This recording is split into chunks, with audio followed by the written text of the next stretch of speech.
Inini ndinoitwa Anesu, ndinobva kukambani inonzi yosimudzira solutions. Ndinobreedira huku dzangu ndiri kuWarren Park. So huku dzandakabata pure breeds. Seya ndakabata inonzi buff Orpington. Like buff ndo color wacho. And then yamuri kuona yakaita a golden color, that is the buff. And then Orpington ndo shape yamuri kuona kuti inenge yakaita round iku. So pama breeds atinawo tine ma Orpington, tine buff, tine black, tine blue, tine splash, tine lavender, jubilee ne golden laced. Tinozonoma ma breeds akaita sema Brahma nema black house columns. So ma breeds edu mazhinji acho ese anotipa kumazai sema Orpington totasira zve 200 eggs per year, and then ma Australorps ma 300 eggs per year.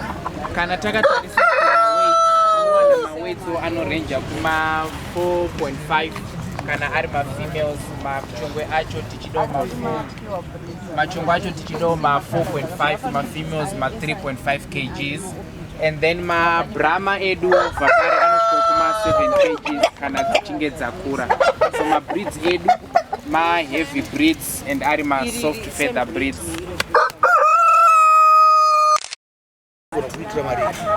Kana ndichitengesa ma chicks, ma day old chicks angu anotangira pa $5 ari ma day old chicks, and then dzakura dzinotangiro pa $80 dzinenge dzakukandira.